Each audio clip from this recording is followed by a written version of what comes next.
Bem, pessoal, como a gente viu, né, na aula anterior, as enzimas elas conseguem aumentar a velocidade da reação, né? A gente falou lá atrás que ela não muda o equilíbrio químico, né? Ou seja, se a reação é favorável para acontecer, né, ou não, a enzima ela não vai afetar esse equilíbrio, né? No entanto, ela afeta bastante a velocidade dessa reação, né? Agora, como que as enzimas conseguem aumentar a velocidade das reações bioquímicas? E o aumento dessa velocidade, pessoal, é bastante significativo. Olha só, né? As enzimas elas podem aumentar a velocidade da reação na faixa de 5 a 17 ordens de magnitude, né? Ou seja, uma reação que aconteceria numa velocidade V, né, com a enzima, ela vai acontecer numa velocidade V vezes 10 elevado à quinta, ou até mesmo V vezes 10 elevado a 17 ordens de magnitude, né? Então é um aumento de velocidade extremamente grande, não é? E como explicar, né, esse poder catalítico que as enzimas apresentam aí, né, nas reações bioquímicas, né? São necessários poucos princípios para a gente entender essa questão do aumento da velocidade. Então vamos lá, tá? Como a gente viu, não é? A velocidade ela aumenta quando a gente diminui a energia de ativação necessária para formar aquele estado de transição entre a enzima e o substrato, não é?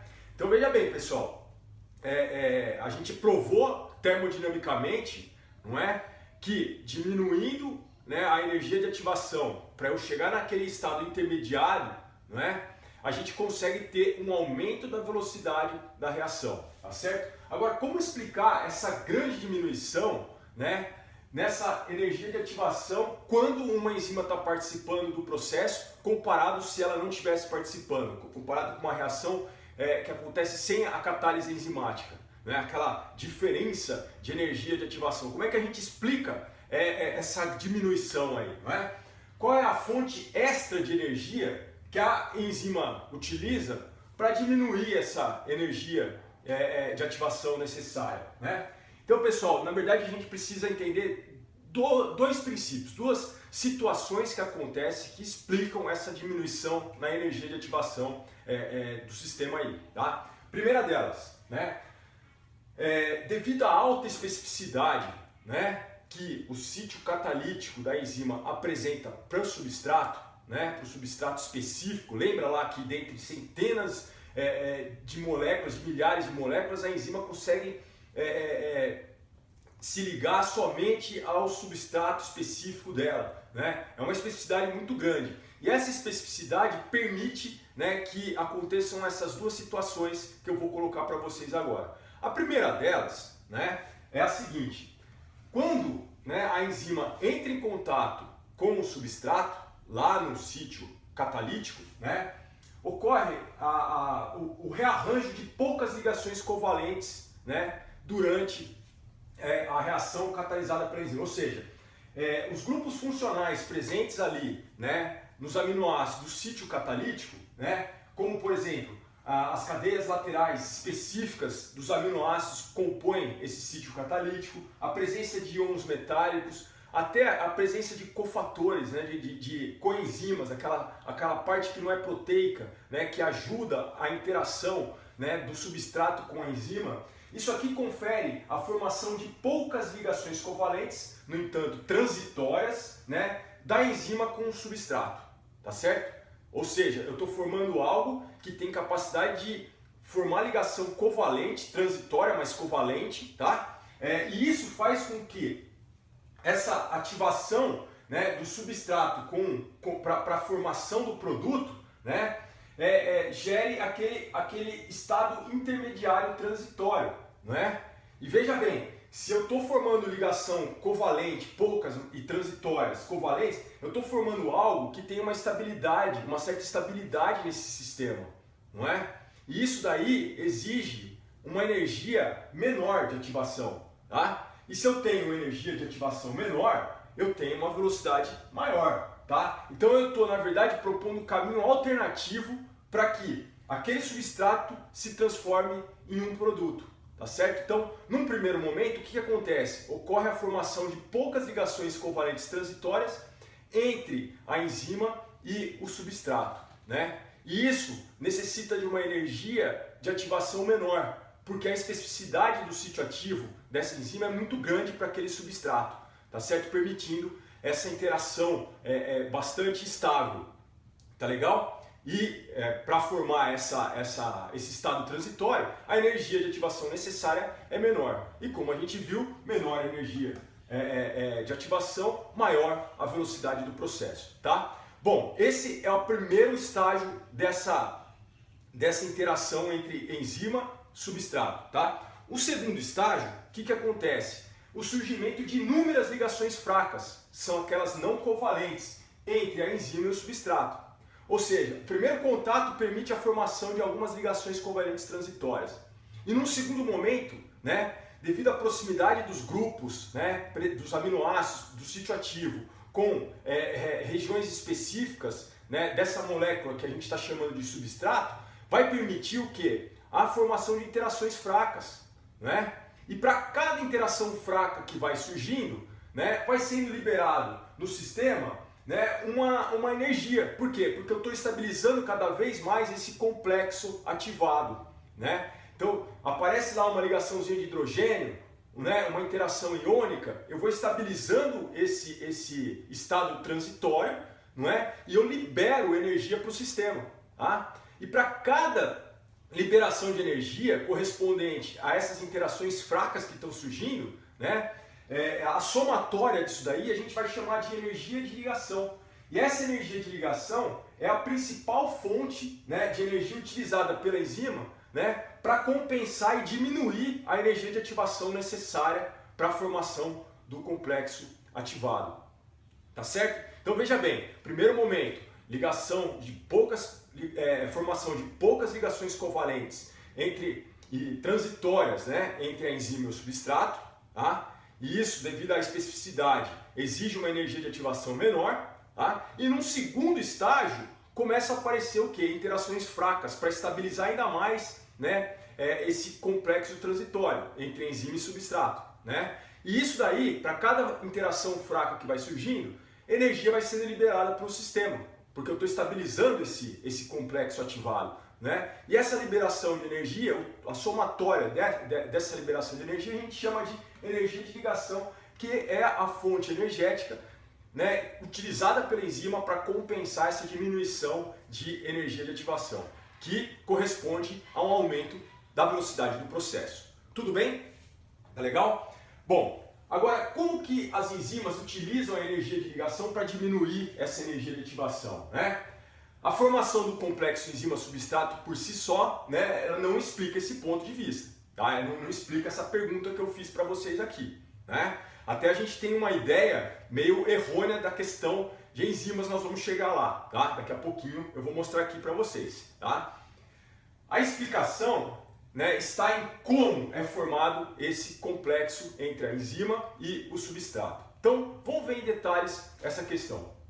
Imagina aqui que eu tenho uma reação, né, do substrato gerando um produto aqui, né, e aqui eu fiz uma forma lúdica para vocês, né, eu não coloquei lá S dando, né, um equilíbrio químico dando lá um produto. Então, agora eu estou fazendo um desenho aqui para ficar mais fácil da gente entender toda essa questão, tá? Então eu tenho aqui um bastãozinho de metal, né? E eu tenho o produto seria a quebra desse bastãozinho aí. Eu tenho dois pedacinhos né, o bastãozinho quebrado, dois pedacinhos de bastão sendo formados aí. Então, supostamente essa é a minha reação, tá? E aqui eu apresento aquele gráfico de energia livre, né, por coordenada de reação que a gente viu, né, na aula passada, no exemplo passado lá que a gente vem conversando, não é? Então imagine essa reação. A minha pergunta para você agora é a seguinte, tá? Como que você acha, né, que a enzima, qual o formato dela, né, principalmente ali do sítio ativo da enzima, ela vai ter para catalisar essa reação aqui, tá? Vocês acham que ela vai ter um formato como esse aqui, né, da esquerda de vocês aí, ou esse daqui da direita de vocês, né? Vamos chamar essa enzima de bastonase, tá? Lembrando da classificação da enzima, né? que a gente põe sempre o sufixo ase, né, no final lá. Então eu chamei de bastonase para brincar um pouquinho aqui com vocês, tá? Vocês acham, pessoal, que o sítio ativo da enzima ele vai ser totalmente complementar aqui ao seu substrato? Olha que pergunta interessante, né? Então vamos ver em detalhes isso daí que, né, a gente aprende isso daqui lá no colegial, mas não é bem assim não, tá? Vamos lá, tá? Bom, pessoal, se a enzima, né, o sítio ativo da enzima fosse totalmente complementar ao substrato, né, olha o que aconteceria aqui, né? Eu iria formar um complexo entre enzima e substrato muito mais estável do que o próprio produto formado. Não é? Se ele tivesse essa complementaridade aqui enorme, né, onde tudo tivesse aqui ligado bonitinho, para que ele iria, como que ele iria conseguir transformar esse bastão, né, em dois pedaços de bastão? Como que a enzima conseguiria quebrar esse bastão, sendo que ele está totalmente complementar aqui ao sítio ativo da enzima? Veja só que o produto, a formação do complexo enzima-substrato, ele apresenta uma energia livre menor que até o produto formado, que iria se formar, né? E a partir do momento que ele forma esse complexo enzima-substrato, se fosse dessa forma aqui, não é? A reação não iria acontecer, né? Esse complexo iria ficar estável dessa forma aqui no sistema, tá? Porque a energia livre dele é menor do que do próprio produto que iria formar, não é? Essa teoria da chave fechadura, ela foi desenvolvida lá em 1894. E muitas vezes a gente ainda vê isso aí como, no colegial como um conceito, né, de sítio ativo de enzima, que funciona como uma fechadura, né, e o substrato como uma chave, né? Isso não é verdade, pessoal. Esse tipo de teoria aqui não funciona para explicar esse modelo, né, de funcionamento das enzimas, né, de catálise enzimática. Tá? O que acontece, pessoal, na verdade, é esse caso aqui. Isso aqui atende justamente essas duas situações que a gente acabou de conversar com vocês agora. Tá? Veja só que interessante, né? Essa teoria do estado de transição do Linus Pauling, né? Em 1946. Então, olha que interessante, né? Quanto tempo demorou, né, para eles entenderem, né, esse modelo que explica termodinamicamente, né, esse aumento de velocidade proporcionado pelas enzimas. Tá? Então, pelo modelo de Linus Pauling, a enzima, o sítio ativo da enzima, ele não é totalmente complementar ao substrato, né? E isso atende àquelas duas situações que a gente estava comentando há pouco tempo atrás. Veja bem, num primeiro momento, o que acontece? Ao entrar em contato o substrato com o sítio ativo da enzima, aparecem aquelas poucas e transitórias ligações covalentes. Tá? Então eu estou mostrando aqui, né, que o bastão consegue interagir aqui numa região específica, não é, do substrato, tá certo? Né? E isso aqui vem acompanhado de ligações covalentes transitórias que estabiliza, né, o meu estado de transição, e isso daqui consegue ser formado com uma energia de ativação bem menor, como eu estou mostrando aqui no gráfico ao lado aqui para vocês, tá certo? Num segundo momento, né, o que vai acontecer? O aparecimento de uma série de interações fracas entre os aminoácidos ali do sítio ativo da enzima com o substrato, que é quando né, o substrato começa a interagir de forma mais específica aqui com as outras regiões aqui do sítio ativo da enzima, né? E olha só como o substrato já começa a se transformar no produto, né? Porque essa transformação permite que o substrato seja transformado no produto final, tá certo? Então é somente com essa formação dessa inúmeras ligações fracas que, né, o produto começa a ser formado ali nesse processo. E a gente acabou de ver, né, que essas interações fracas, elas vêm acompanhadas de uma liberação de energia, né, que é a energia de ligação, que é a fonte principal que a enzima utiliza para diminuir a energia de ativação do sistema. Não é isso? Tá? Então por isso que a gente vê aqui uma energia de ativação menor, né? Seja lá quantos forem os estados de transição nesse processo, que acontecem de forma muito rápida, né? Da ordem de 10 elevado a 13 segundos, a menos 13 segundos, como a gente viu lá atrás.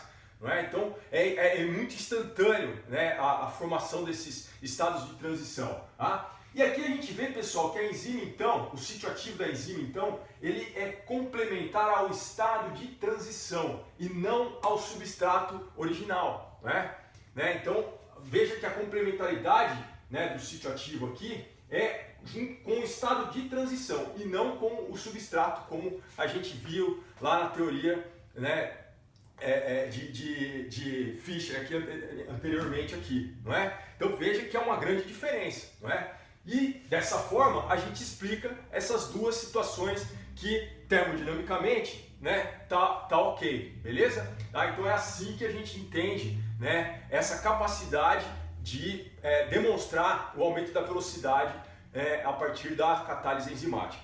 E pessoal, por esse gráfico aqui, a gente demonstra claramente isso, a gente coloca isso em termos termodinâmicos, Veja só, isso aqui é o delta da energia de ativação necessário quando a reação não é ativada por uma enzima, Quando ela não é catalisada por uma enzima, tá certo? Esse aqui, ó, é o delta de energia de ligação, quanto que foi liberado de energia, conforme for aparecendo aquela energia de ligação, porque é a diferença entre o não catalisado com o catalisado, A gente viu que a principal fonte de energia que a enzima usa é a energia de ligação, que é aquela somatória de energia liberada quando as interações fracas vão surgindo, não é isso?